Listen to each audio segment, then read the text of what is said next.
What's up, y'all? It's your boy Niner Faithful. How's everybody doing? Hope everyone is having a legendary day. We're gonna go ahead and preview for a little bit Niners Dolphins, but before we do all that, as always, we gotta pay some bills. If I can find it. Okay, here we go. Today's episode is sponsored by Power Brand Systems. Need help getting new customers for your business? Let Power Brand Systems help you grow with their powerful tools. Visit powerbrandsystems.com/Niner Faithful Radio for more info. If you like our content and would like to support the show, consider leaving us a tip in our tip jar at ninerfaithfulradio.us/tip jar. Join our exclusive membership community where you get exclusive NFR content not available anywhere else. Join our exclusive chat, 20% off of all non-sale For the Faithful by the Faithful gear, and much more. Visit portal.ninerfaithfulradio.us/login to join. For the Faithful by the Faithful Season 4 apparel is finally here. To see this year's designs and also save 20% off of Season 1 through 3 designs, go to ninerfaithfulradio.com/shop. What's up, y'all? It's your boy Niner Faithful, inviting you to check out our game day shows. I'll get you ready for the game with our pregame show. Jason gives you his thoughts on the first half with our halftime show, and Jamie will wrap things up with our postgame show. Follow us on social media at Niner Faithful Radio on Facebook, Instagram, Tumblr, and TikTok, and at Niner.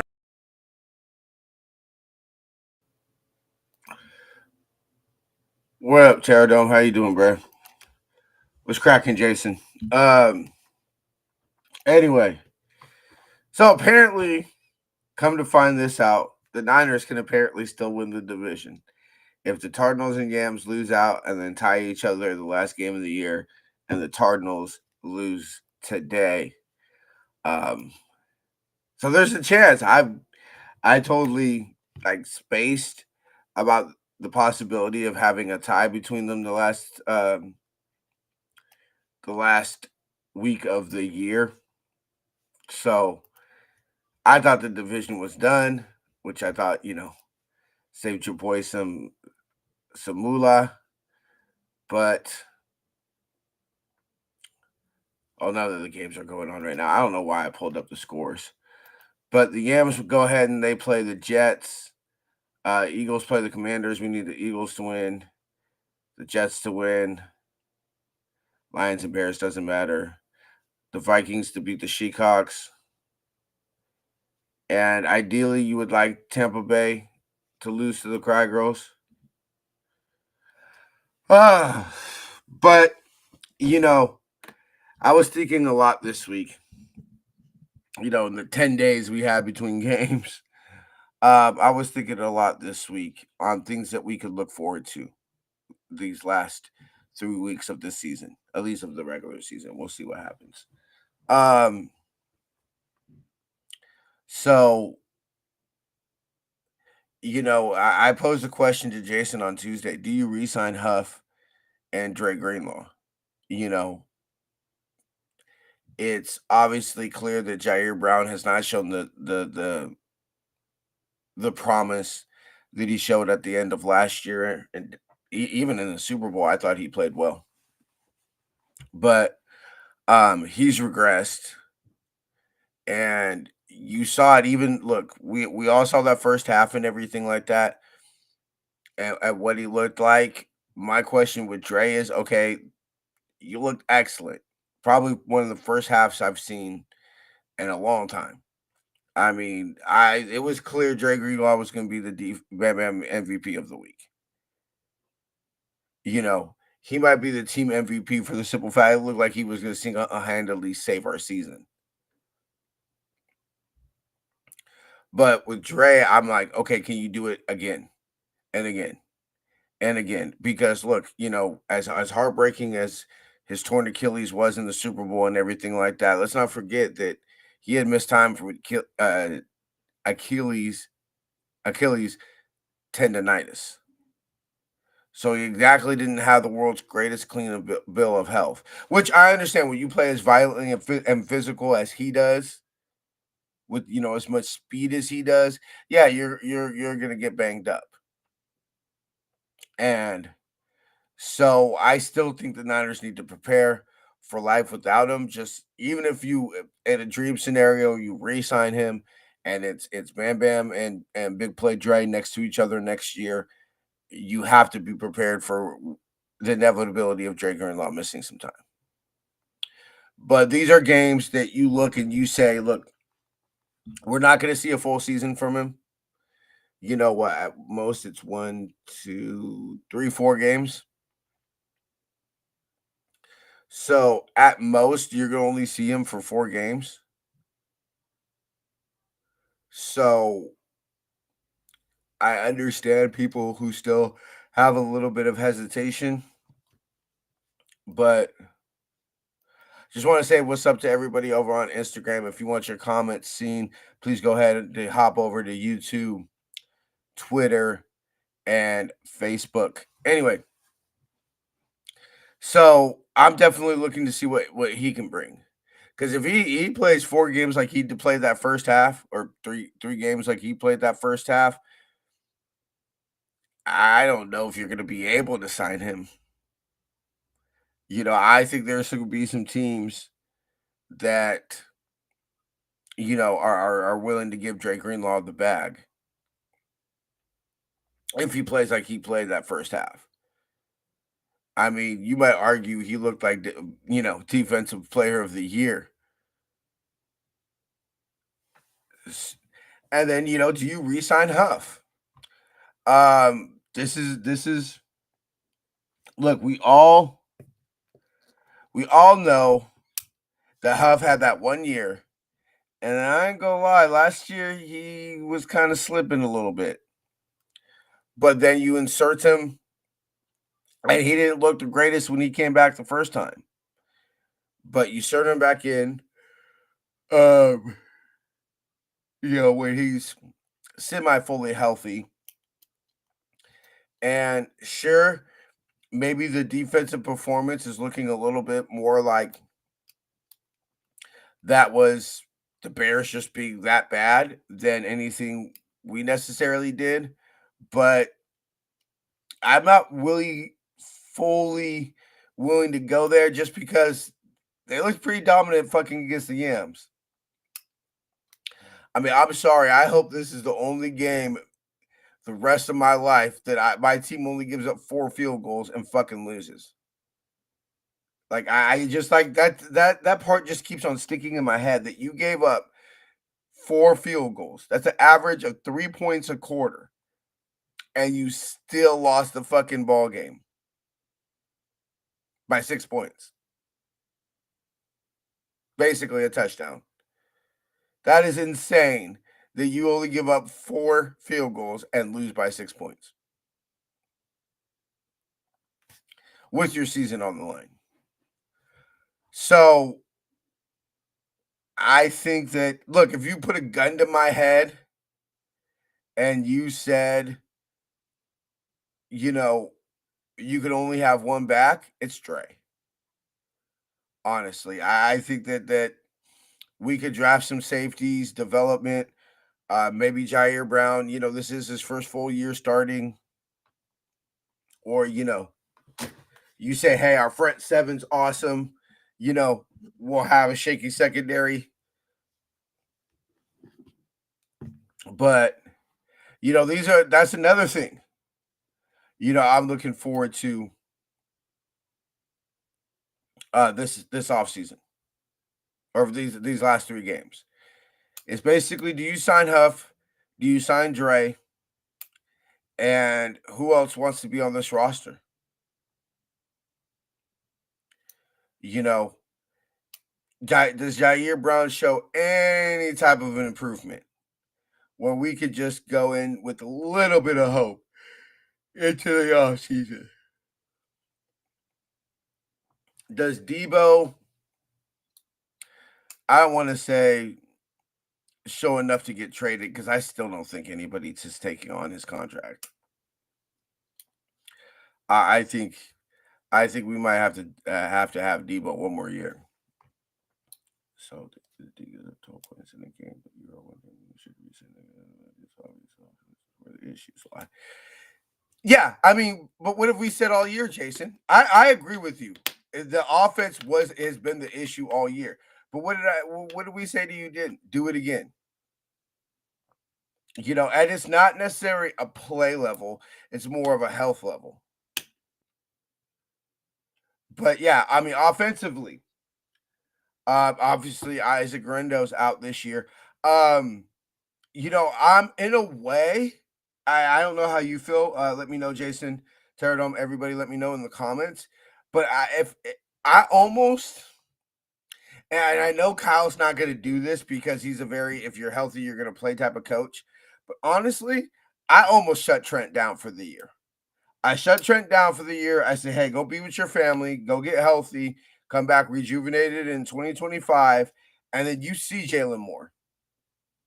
You see Colton McKivitz. Um, I know the offensive lineman we just promoted from the practice squad. You see some of these young players to see, hey, could Jalen Moore legitly come in, and I believe he's on the last year of his contract this year. Can Jalen Moore, or even if he has one more year left, really, let's be real. I'll give you this: the offense is showing us that the third quarter against the Cry Girls. Besides against the Patriots and the Bears, which we can now say was because they were that bad, right? We can all agree to that. That the out because people seem to forget that Patriots game that at one point in time, Austin, aka Chubby Kittle, hey, I'm down for some offensive lineman that's George Kittle, just a little bit chubbier. I'm down. But besides against the Patriots for what? Probably 2-3 quarters because Fred Warner was outscoring the offense at one point in time in that game. So it wasn't like the Bears game, that's legit. That's the only game that you could say from start to finish looked like the Niners offense. Legitly. That's the only game.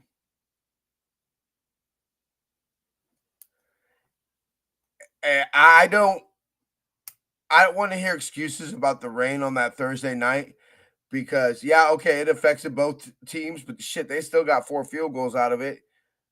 I mean, bro, you couldn't and got into the red zone. Like that's just the thing that keeps on getting me. Is you couldn't just at least get 4 fucking field goals and tie it? Or shit, at one point, 1 touchdown. I'm talking about a kickoff return. I'm talking about something. So I'm interested. Can Jalen Moore come in and compete with Colton McKivitz, who, by the way, has only given up 1 sack? Now I will, excuse me. I will say Brock's been running for his life a lot this year. So the fact that only Colton McKivitz only given up 1 sack, I think is a little bit misleading. I think that's Brock escaping from a lot of pressure.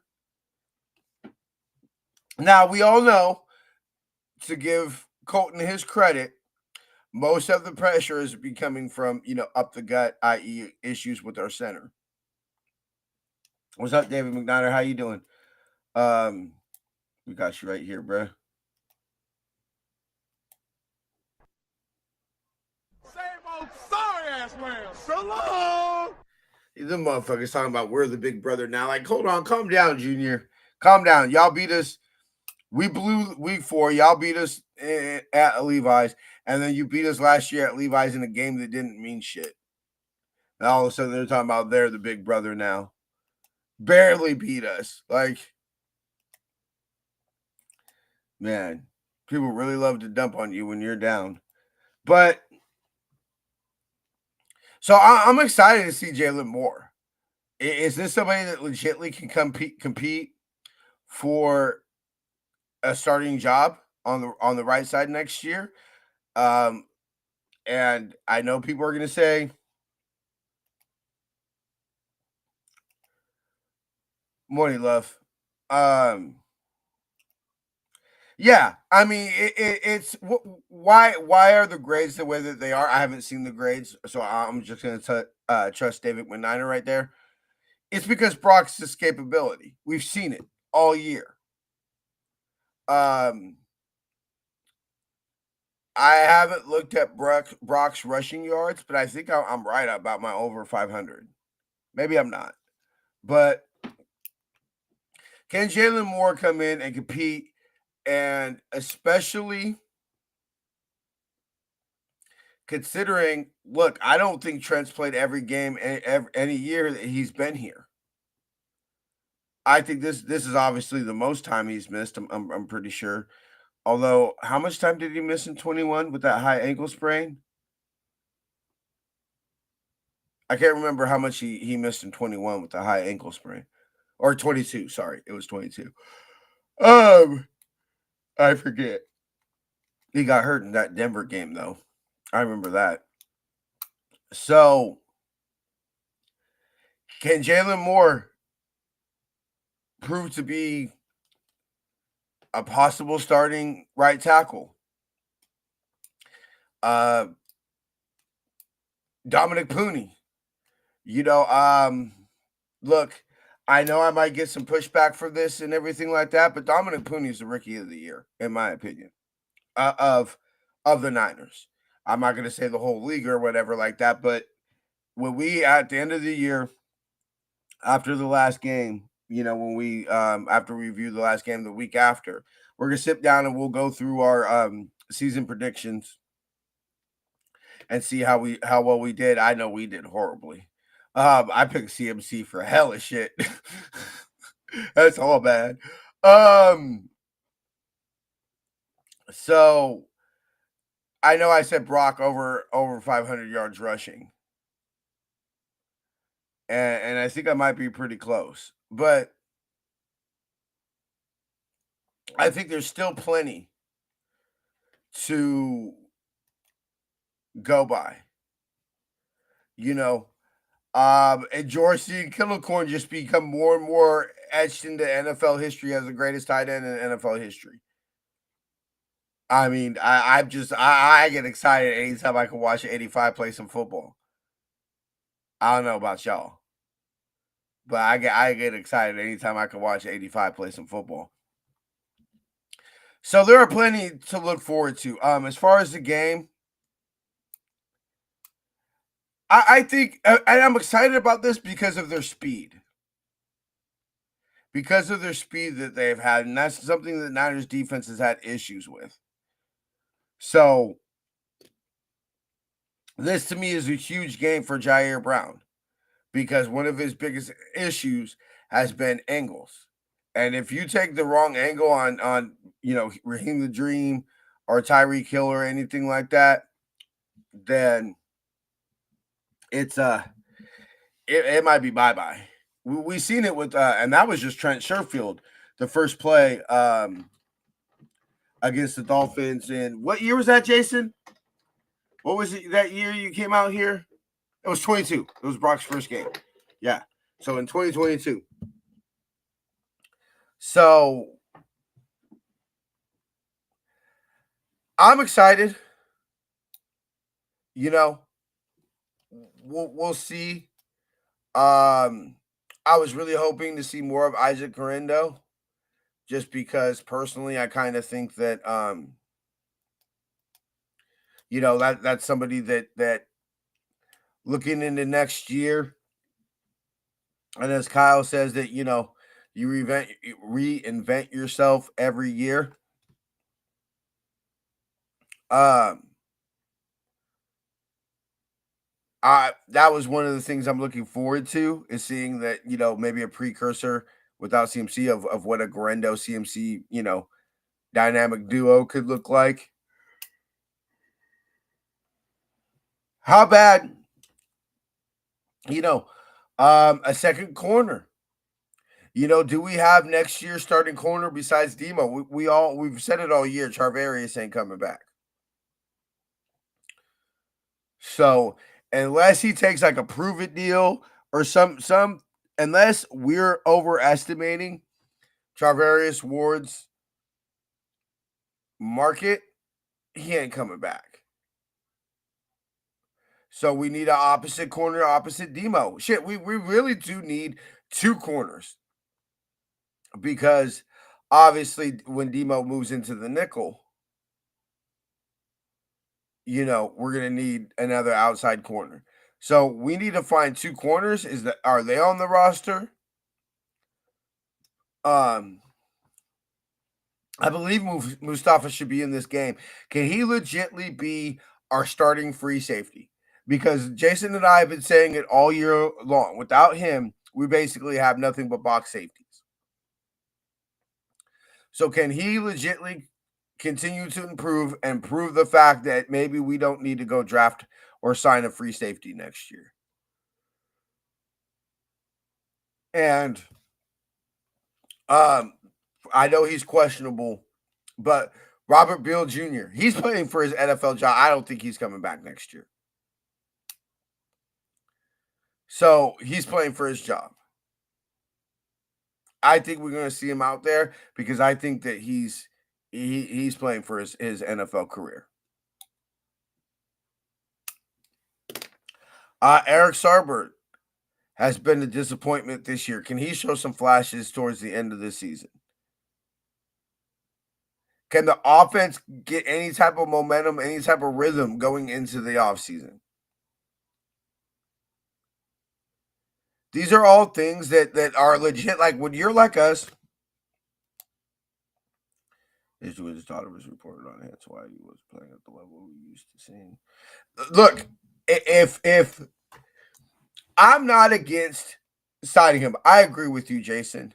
It's clear that his situation with his daughter was affecting him. He talked about it. He's talked about how it came out difficult to work. Yeah, I'm in total agreement. But you still need one more starting corner. Then, even if Moody comes back, I want a balance of. I think that this is a perfect storm. I still have a shout out to Alex Bird and his call up since 2020. Yeah, let me see something from Alex Barrett. Yeah, I think it's pretty clear that the Niners have a one tight end and then a 3A and a 3B.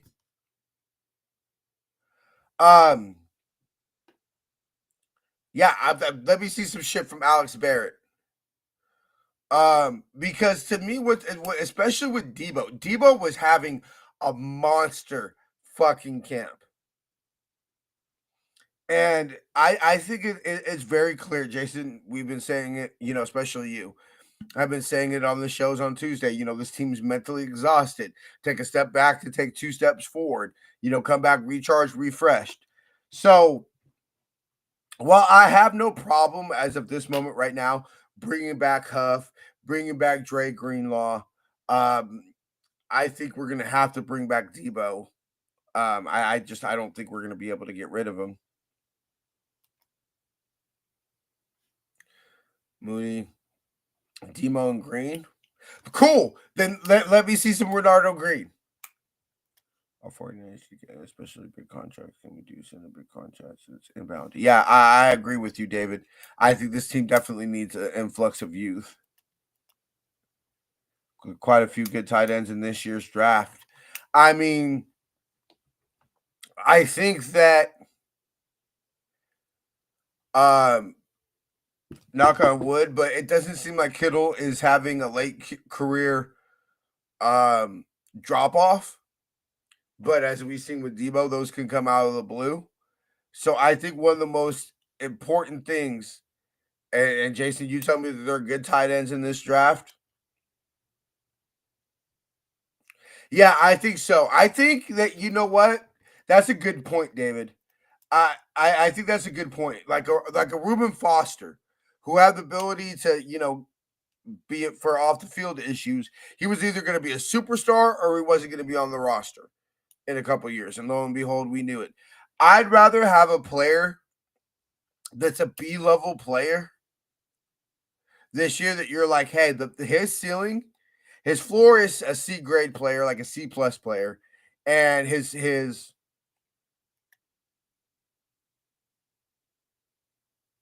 yeah, that's what I fully, unless by some miracle somebody's willing to take on to that contract and everything, Debo's a Niner. Our receiving core is going to be BA, Debo, and Ricky Pearsall, and Jacob Cowan. And hopefully Juwan, which I don't want to. Oh man, that's 2026 problem because we luckily it was a 2-year contract that we got Juwan Jennings on this year. So yeah, the cap savings ain't going to be much. So I fully agree, Jason. Debo's going to be on the team next year, unless by some miracle somebody wants to trade for him. So I'm willing to re-sign players. I still believe sleeping on Jennings. I was okay. I'm not gonna lie. You were on that. You were on it, Jason. I was wrong. Um, man, I'd really like. I know it's not going to happen because of the Brock contract, the Debo contract, but man, I would love to sign Juwan to a good 3-year contract extension this year. I have no problem re-signing player because, like I said, the names on the back of these jerseys are some of the best names in team history. Right? Like, I still believe in this team. But I'm with David McNiner. You can't go boom or bust.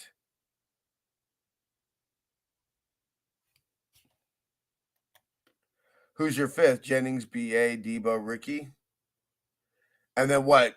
Let Jacob Cowing in a receiver we draft this year, or some street free agent we bring in, battle it out for the fifth spot.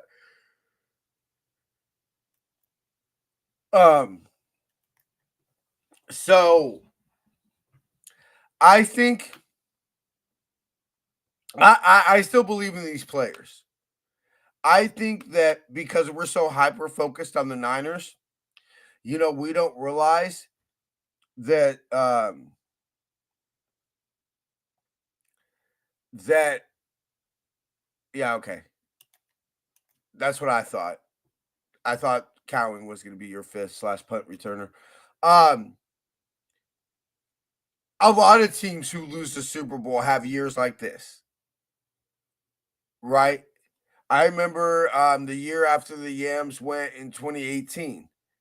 I'll never forget looking at Aaron Donald laughing at his bitch ass when he slammed his helmet on the ground, and they didn't even make the playoffs.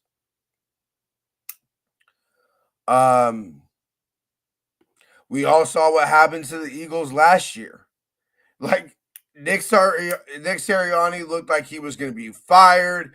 Jalen Hurts, the one. I mean, could you imagine all the shit that happened last year? Now, mind you, they had a great start and then fell off towards the end. So, slightly different. But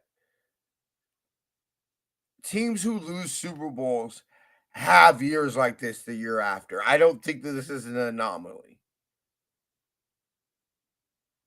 I think it's a little bit, I'd be curious to look on how much of it was the same core and different things like that. Maybe that's something we'll dig into this offseason. But like I said, I fully believe in this football team.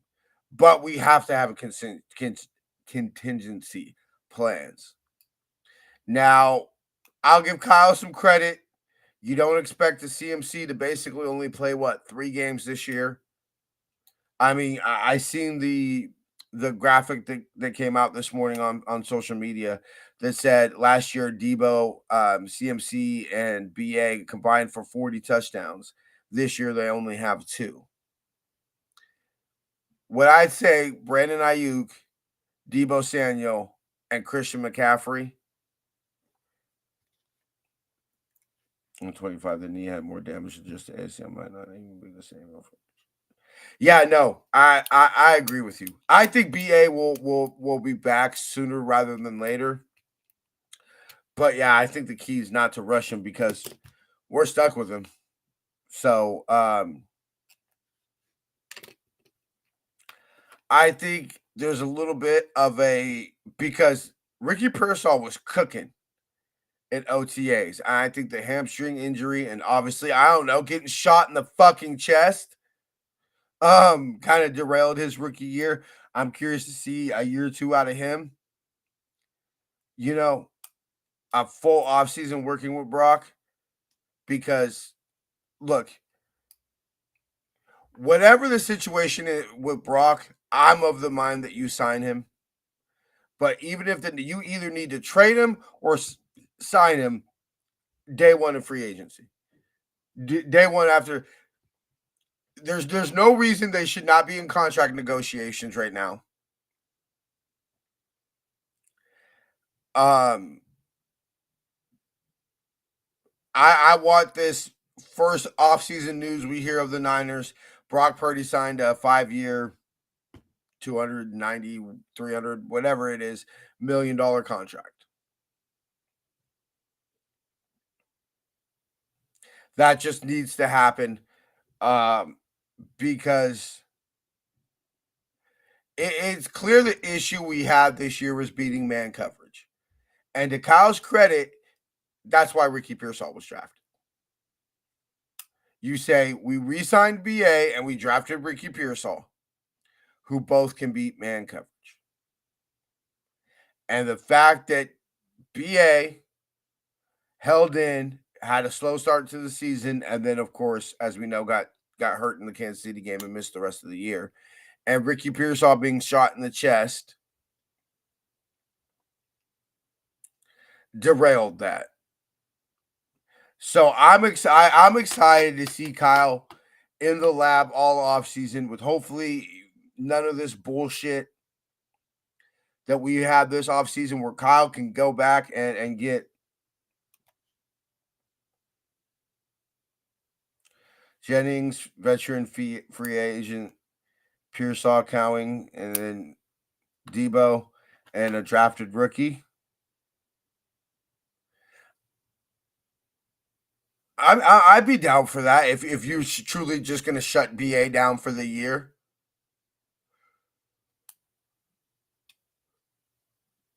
Who's that veteran? I'm curious to see who's available in the veteran free agent market. So, although, never mind. All right, y'all. Well, we're gonna get wrapping it up here in a second. Let me go ahead and play these. Okay, 1-year deal. I'd be down. I'd be down. Tell me who that veteran free agent is, but I'd be down for that. We're gonna go ahead and play these last little ad reads. I'll give you my final thoughts on the game, and then we'll get rocking and rolling. This segment is brought to you by SeatGiant.com. Use the promo code NinerFaithfulRadio at SeatGiant.com to save on all your theater, concert, and sporting event tickets, as well as help out. This segment is brought to you by Shop49ers.com, the official online store of the 49ers. Use our affiliate link in the description to get the latest official Niner gear. Save 10%. All right, so like I was saying, yeah, I definitely would be. Tell me who that number one that free agent receiver is that's on a 1-year deal, and I'll let you know what's up.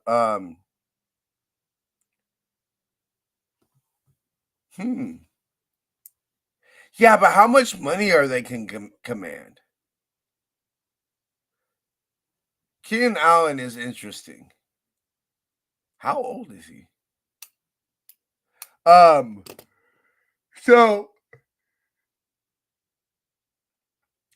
I really want to see us. You know what? How about this? How about this, David? Your number 2 wide receiver, I don't know, is the best tight end in the fucking league history. I don't know. Maybe that's the Niners' number 2 receiver next year. And then maybe, with all these good tight ends that Jason said in the draft, you get one that maybe needs a little bit development as a receiver, but is a great blocker, so that you can use George Kittle as a receiver instead of basically a glorified tackle. I don't know. That's my thoughts on that. The way Kittle cores look this year, and Juwan Jennings, why wouldn't they be your number one, number two receiver going into the year?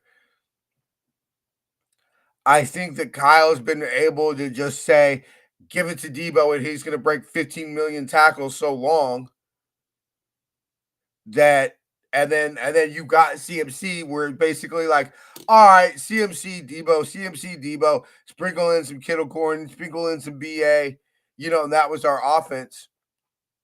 I'm excited for Kyle to step back, get a fresh perspective.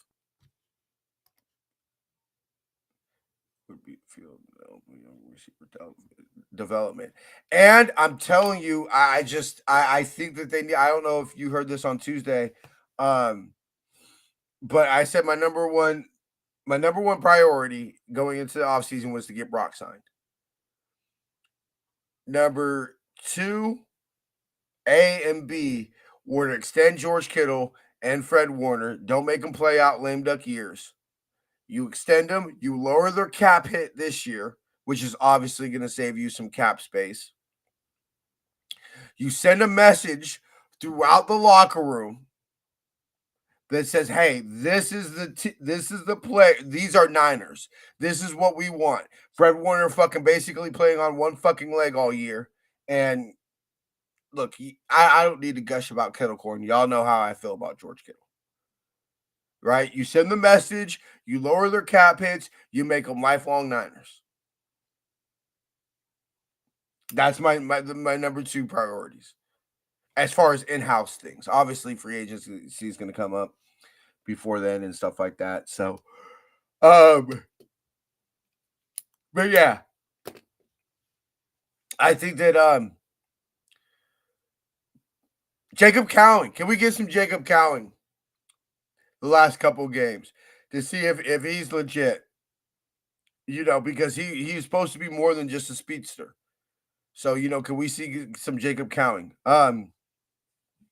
Anyway, all right, y'all. Well, I'm gonna get rocking and rolling out here.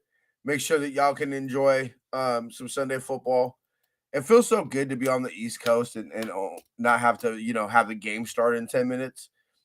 So I shall see y'all Tuesday. Jason, are you gonna be joining me Tuesday?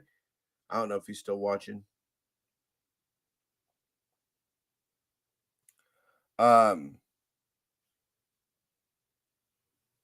We got 3 people on YouTube, so maybe he's still watching. We'll wait a couple minutes for Jason to see if he'll be joining us Christmas Eve. Oh, damn it. I got to go get my Niners Santa hat. I totally forgot. This is the game closest to Christmas. All right, I'm going to go get my Niners Santa hat. I got to go get my Niners Santa hat.